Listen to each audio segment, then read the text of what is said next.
Check, check, 1, 2. Am I on? I'm hot. All right, how's everybody doing? Camp going well. No new injuries, which is good. Not of anything of significance, just some bumps and bruises, some, guys here and now recovering from different things. So overall scrimmage went pretty well. In scrimmage number 1, because that's kind of the wrap-up of installation. Now this week, and then see where everybody's at. This week we get into a lot of situational football, a lot more situational football where we get to go apply everything through all the installs, get to apply it into situations, watch guys make plays, see how they continue to grow, see how they continue to develop. So moving along, excited where we're at, excited the attitude, the mindset the team has. I think we're in a pretty good spot, and guys are working hard, and I know still got a lot of work to do, but we have a couple weeks left before we got to kick it off, so we'll get there.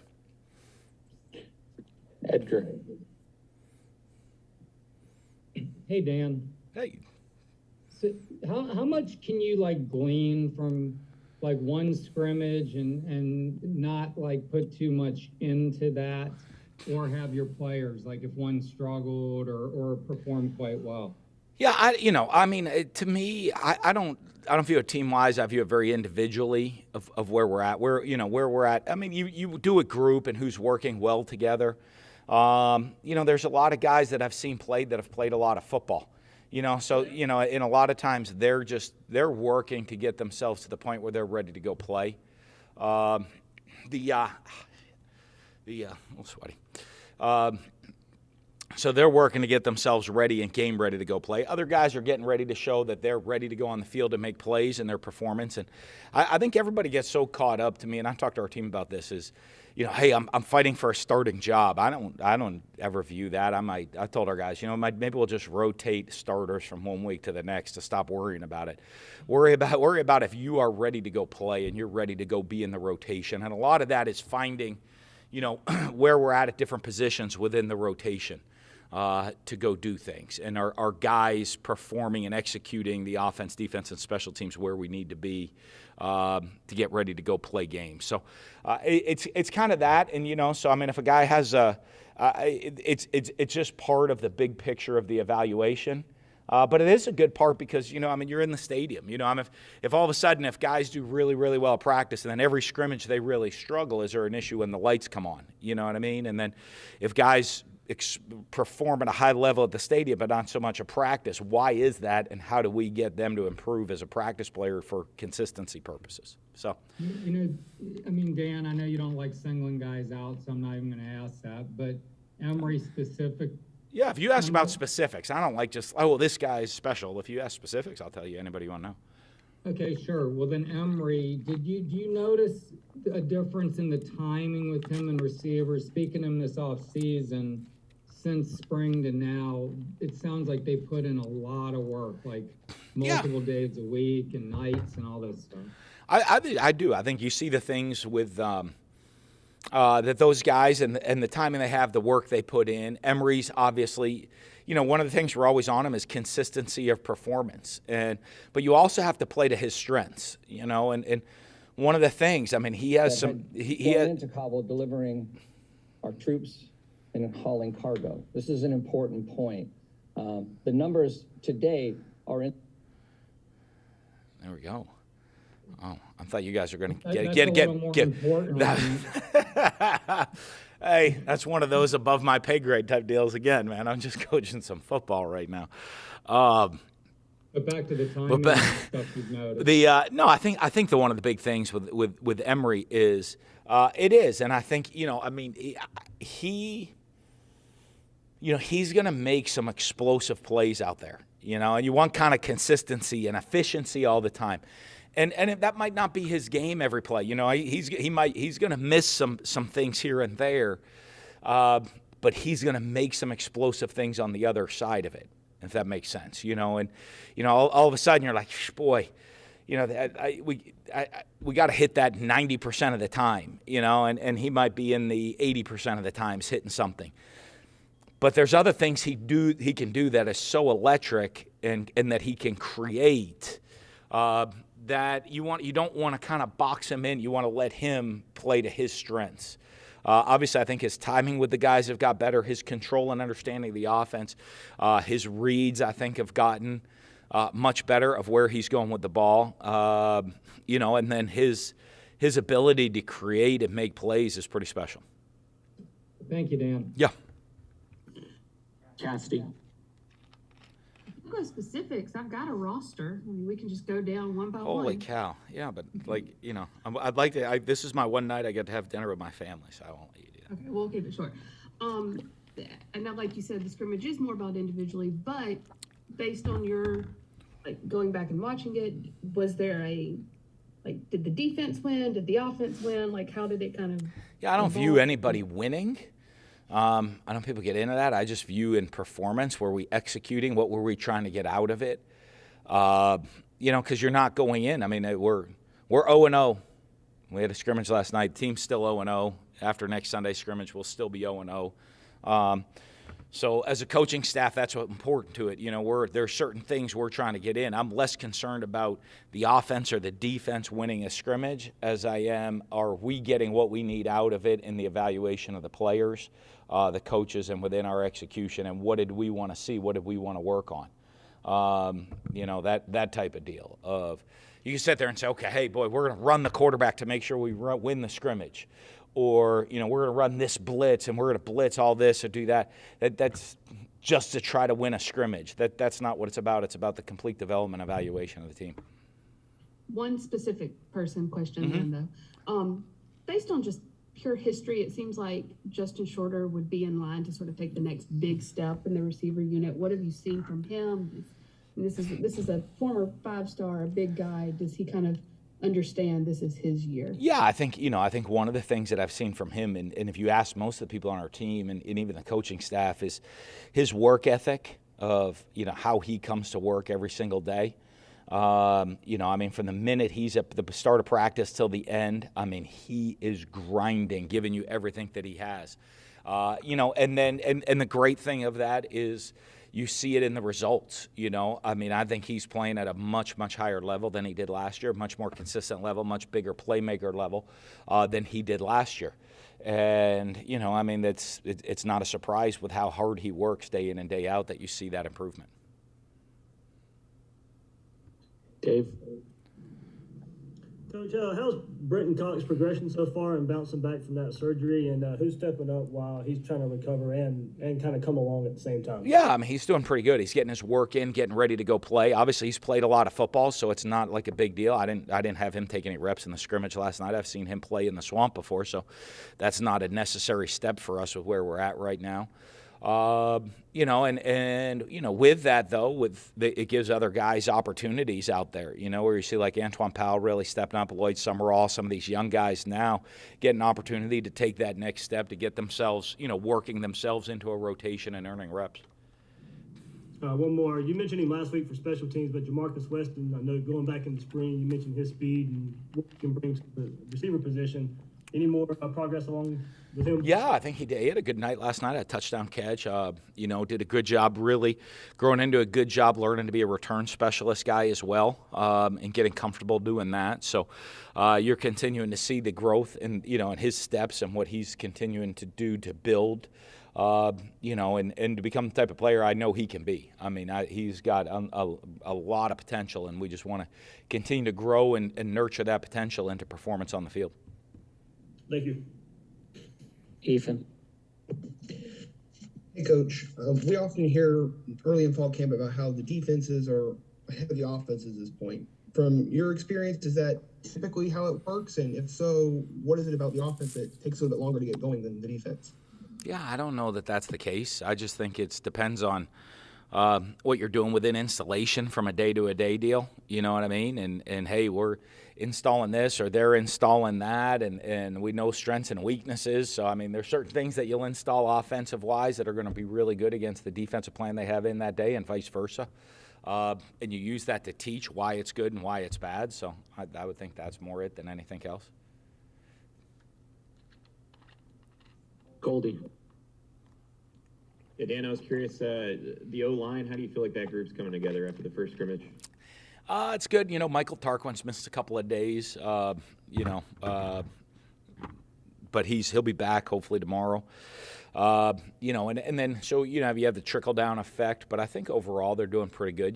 Getting there, trying to build. In ours right now is trying to build who's ready to go play. And if you look and say, okay, you obviously you'd love to get it up to the 10 number. Where you're too deep across the board, but then you got to have some spares. Like you want to have a pair and a spare. Who's the one, because guys do the crossover. So who's 1, 2, and 3? Who's your one left tackle, who's the 2 left tackle, and who's the emergency left tackle in the same, at every position. So I think that's starting to come along, and you're seeing some, the consistency from some of the older guys and guys getting comfortable working together. As well as the younger guys taking steps forward of getting themselves ready to get on the field and go play.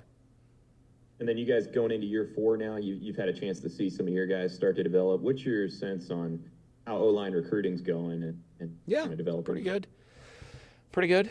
We'll see. That's always one of the trickier ones because, there's so much development that goes into that position. With different guys, but, we'll see. I think we got a veteran group and some experience, so hopefully it's been going pretty well this year. Matt?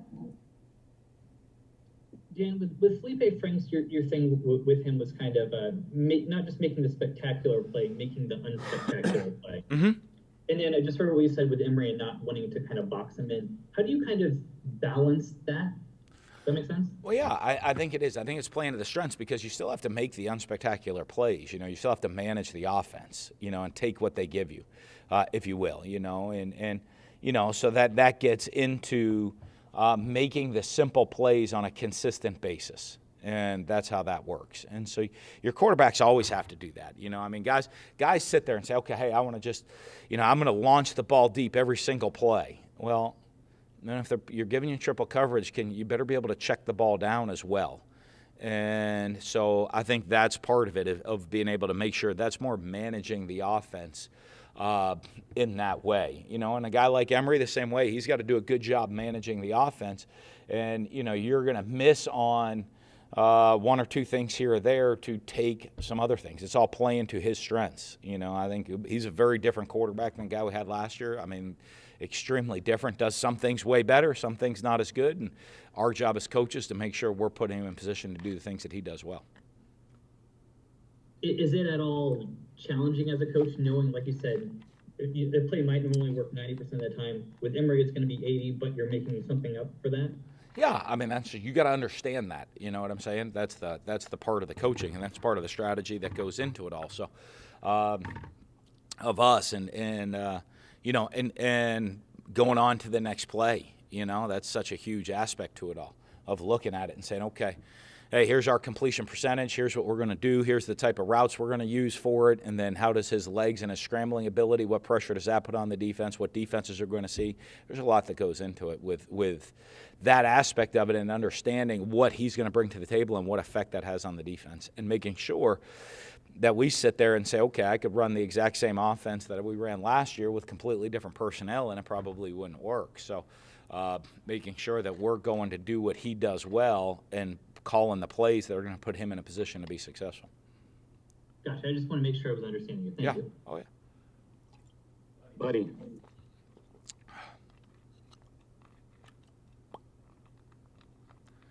Buddy, unmute yourself there, buddy, for me. Okay, I muted my microphone, forgot about that, sorry. There we go, no problem. Dan, a question about the offense and a little bit about the nuances. I know you aren't going to explain the whole thing, but as we understand that you got a good bit of depth, it looks like, with 5 running backs and, a nice group of wide receivers, tight ends, et cetera, quarterback good. It appears as though, without giving us a playbook, that you're going to be able to be more multiple, you'll be able to be more balanced. Can you explain to me exactly what that does to a defense when you put the pressure on the linebackers and corners with RPOs? And Emery is so talented at both. So Yep. this will be a different kind of offense? How? Well, it is because you're looking at the strengths of the players right now. I mean, if you go to last year's offense, hey, you had a drop back quarterback that was extremely accurate. You had some talented receivers that you could spread the field, and they could win one-on-one. So the defense at that point, you go watch, you're seeing a lot of drop 8 in coverage, 3-man rush. Of just saying, hey. If we rush, if we create one-on-ones, this guy's going to take advantage of those one-on-ones that are out there. This year's team, as you said, we're trying to find where our depth comes in, and you have a couple running backs that have shown they're going to be ready to play. We have both quarterbacks have shown they're ready to go play. Building up that number of receivers, that there's a group that we feel comfortable with and a group that are still right on the edge. Same at tight end. The two we feel pretty comfortable with. A couple on the edge. In offensive line.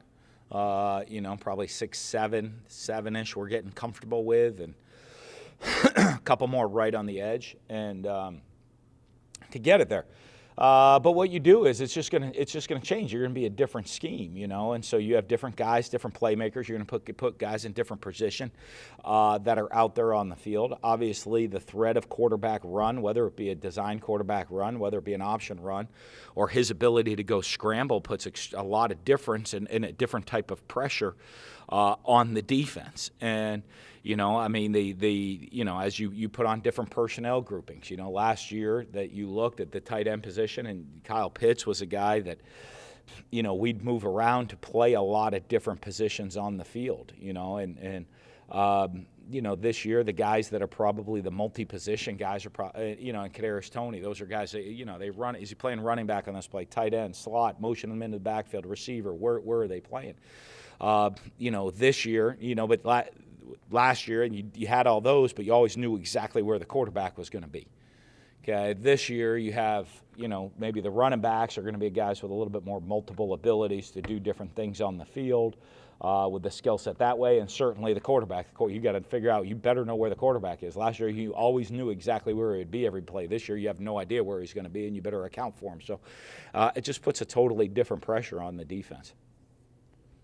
And people talk about your team and evaluations, which of course nobody really knows because we haven't seen them. But they say, well, look, you got to remember they lost 5,000-6,000 yards, and Pitts and Toney and et cetera, the weapons that you lost, Kyle Trask. But yet it seems like, in a different way, this offense could be as good without scoring as many points. Well, we always have really high expectations of ourselves, so we're going to try to be better than we were last year. That's kind of our expectations. How are we getting better? And so that's going to be our expectations with this year's group. We're just going to do it a little bit different way. So, all right, just real quick. Scott Strickland made a point the other day. I thought was interesting. He says you're coached 13 years in the SEC as a head coach, and you're not 50 years old. Are you like a wily veteran now, or what? Yeah, I'm pushing 50. And then dog years, I'm way past that with SEC head coaching time. But, I think, I don't know, with that, I think just the experience in the league and being around this league for quite a long time, you've seen a lot of things. And having experience, I think, is a huge benefit because you've been in situations before, you've seen situations before. One of the greatest ways to learn is to make a mistake and learn from mistakes. And having been around for this many years, I've done things right. I've made mistakes. But I've been in a lot of different situations, so it gives you experience in those situations of how to handle it and how to handle it when it's done right. And if you've made mistakes, what are better ways to do it and how to improve yourself. So I guess that would be, I think I'm second in the league, and not tenure at one school, but tenure overall. I think I'm second in the league, so that would, I guess, make me the wily veteran of the SEC. One of them. Dan. Nick. Hey, Coach. I went back and watched some of your Mississippi State offenses with Nick Fitzgerald. Does Emory kind of compare just in terms of running ability, passing ability of their game? Nah, very different. Okay. Very different. He's, Nick was really, really fast. Emory's a little more of a slasher type runner, a little more power slasher type runner. So that way, very different passing skills. Yeah, they're probably very different that way. And then, since we're getting into specifics today, you talk about cross-training guys. Who are you looking to play the slot in that receiver role this year? Boy, you got all kinds of different people. You know, we're going to move some tight ends. We'll do some more slot stuff, more than last year when we kind of played them more on the outside, singled up. You know, you have Jacob Copeland in the slot, Rick Wells in the slot. The running backs can go into the slot. Trent Whittemore goes into the slot. So, you know, a lot of different type of deals creating the matchups where, you know, last year you're trying to get, you know, you had some guys on the outside you're creating one-on-ones for if they wanted to leave them one-on-one or they wanted to roll that. Your slot was Kadarius Toney to create some mismatches that way. We're kind of moving a lot more different pieces around. Thanks, Joe. Alan. Dan, you know, a lot of coaches that come up on whatever side of the ball, right? They keep their hands in it, and you've had so much success with play calling. Can you ever envision a time where you're not granularly involved on every play on the sideline, or is that just would seem so unnatural, not controlling the tempo? Yeah, I mean, no. I mean, my first couple of years as a head coach, I didn't call the plays. To be honest with you, coming into this year, I think I was going to turn a lot of it over to Brian Johnson. Then when he left, I kind of switched it back to taking control of that. So absolutely, you know, I mean, but you're always, I mean, I'm involved in, you know, I probably early on as a coach, you would have said, hey, is there a time are you ever going to turn over special teams to somebody, you know, because as the head coach, I think it's critical, your involvement within special teams. And, you know, I've turned a lot of that over to Greg Knox. And now I don't cut back my involvement. I just increased his involvement. And so I'll probably be that way, you know, as different guys come, different guys grow. But I enjoy calling plays, you know, and I think people like me calling plays on Saturday because if not, then I have a lot more free time on my hands to kind of yell and scream at everybody on the sideline. So it kind of keeps me, you know, they're like, yeah, keep calling the plays right there. Keep yourself busy. So I enjoy doing it, and I imagine, you know, it's something that I don't mind and giving other people opportunities to do it. But, you know, I'm always going to be very involved in it. Yeah, well, as long as you can manage the time demands, right? I mean, that's the... Well, I think as to go back a couple of questions of bringing up my age and that stuff into this whole deal, you know, I think the experience certainly helps with that, if that makes sense. It helps you really understand how to balance the whole time out and what I need to do to be prepared to call plays offensively, and I know how to balance that within a weekly schedule. Sure. And last one on Justin Shorter, or a guy like him. What's your process if somebody, you know, of his ilk hops into the portal? I mean, I know you guys have people watching that, but you got to move quickly. That time frame is so condensed. Was it the fact that, hey, here's a 5-star receiver, or did you need to actually spend some time watching Penn State clips before you knew? No, I mean, I hate to say this, and, you know, although you guys get upset with this stuff, but I don't really pay attention to the stars too much. You know, because they don't ask me they never asked for me for my eval. So I don't know who evaled those people to hand them the stars. So to me, it's, you know, you're going in, you're immediately watching. Do we have a need at that position? Right? And it's, do you have a need within what year that guy is? Does that make sense? Is there a need within that role on the team? Do they fit? And then most importantly, you know, do they fit talent-wise? Are they talented enough to be here? But do they fit the program? And, you know, obviously, Justin, I had some hesitations. I'll be perfectly honest with you. In the portal, I had a bunch of hesitations. And after getting to meet him, know him, find out about him, they were quickly washed away. And, you know, and now, you go around and ask guys in our program, they're like, hey, no one outworks that guy. But that's what our program's known for, you know. And then you realize, hey, this guy is the exact fit of what we're looking for when he came available in the portal. Thank you, Dan. Mark, and close with that. Again, back to Emory real quick. We all know he can run and throw, but how far has he come, and how much more does he have to grow to get to maybe Kyle Trask level in terms of pre-snap reading and getting through his progressions. Yeah, Two things that Kyle did really well. Yeah, hard to compare those two because we're going to give him some more leeway. You know what I mean? There's times I don't want him to get through the progression. I'm on him. A lot of times in camp, you have that fine line where you're like, hey, make sure you're going to stand in the pocket. You're not allowed to run, go through the progression. Then you got to flip it back the other way for him, which is like, go, bro. If they're in this coverage and they give you a lane, you're going to run until till you get to the band.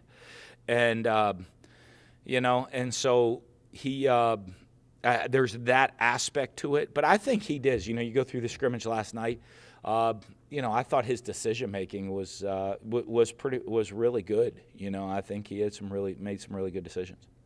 Is that in some regards tougher as an offensive coach to coach, like the decision-making part? No, I think I think you get caught up. You get caught up with players when you coach somebody. And then you expect guys to be, okay, you're just going to coach him to be like this guy. And I go back to, I remember that going back to coaching Alex Smith. I'm a young coach coaching Alex Smith. Here I am, I coach the number 1 pick in the draft. And, you're thinking, hey, I must be this unbelievable, spectacular coach. I coached this guy to be the number 1 pick in the draft. And so the next guy comes along, I'm just going to coach him the same way, and he'll be the number 1 pick in the draft. And no, it doesn't work that way. It is, you really spend time of not, I don't need Emory to ever be like Kyle. I need Emory to be like Emory. And my job is to get the best Emory I can get. Kind of like last year, we needed Kyle to become the best Kyle he could be, and Felipe to be the best Felipe he could be. And, you go back through the years that way. And, so I think you learned that as you go along as a coach. And as a young coach, that was a big learning step for me. I went from Alex Smith to Chris Leak, and very different talent sets. And I had to coach, and and all of a sudden you think, okay, well, what worked for one doesn't work for the other, and then you got to better learn that early on as a coach, that you got to not only do what the individual does well, but coach to the style of the individual to make him learn the best as possible and how he learns. Okay, so last one then with that, is it a good thing then that you've got two guys with some similar skill sets? Yeah, and they're different. Nobody asked about Anthony. Anthony's doing an unbelievable job. Anthony had a huge night last night. I don't like to share out information because you didn't ask, but Anthony had how did Anthony look last night? He had a huge night last night. Did really well. Made a lot of great decisions. Very accurate. I think threw 3 touchdown passes. Obviously is a dynamic runner as well, making good decisions. So, I feel very comfortable with both guys, and which is a good thing. It helps. I think it helps in the way that they have similar skill sets, even though they're a little bit different in their sets and what they do well, but there's similarities in their ability to create, both with great arm talent and their ability to create and extend plays with their legs. It allows you don't have to have a one package or this package, and you can kind of coach in a similar style of, you see this look, don't be afraid to take off running, or if they give you this, take it right away.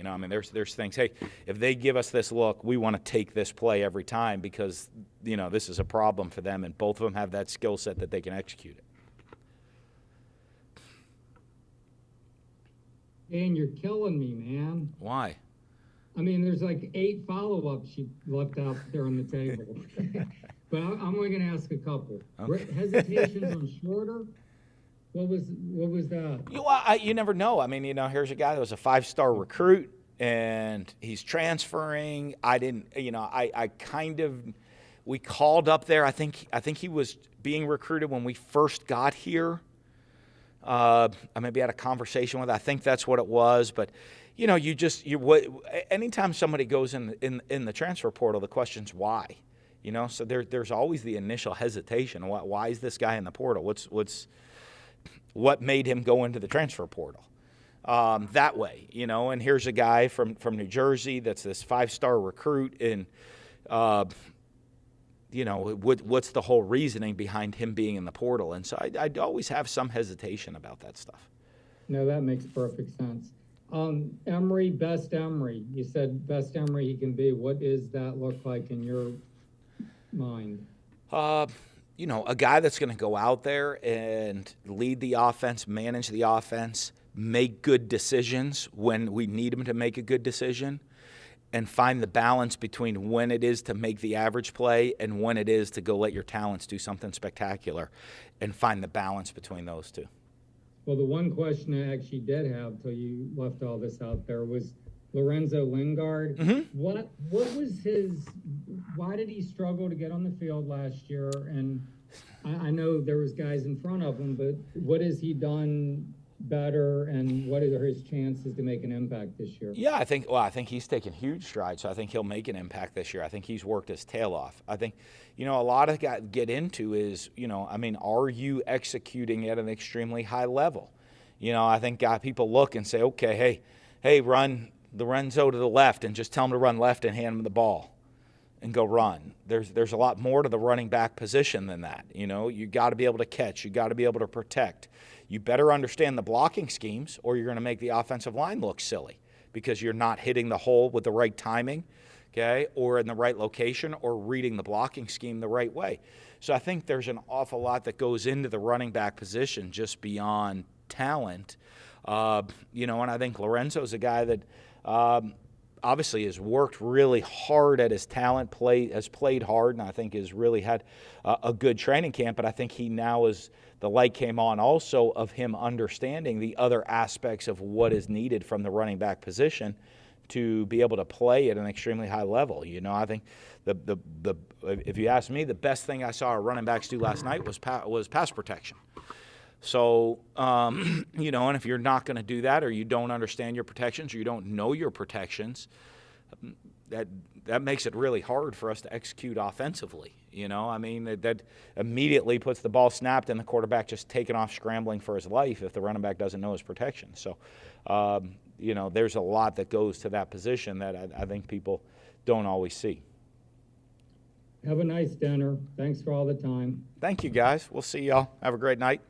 How about an open scrimmage next Sunday? Huh? How about an open scrimmage next Sunday? It'll make our questions more specific. I don't know about that. 2 weeks from next Saturday, definitely open for all of you. Open for all. I want 2 weeks from next Saturday. Everybody can get their questions answered and come see for themselves. How's that?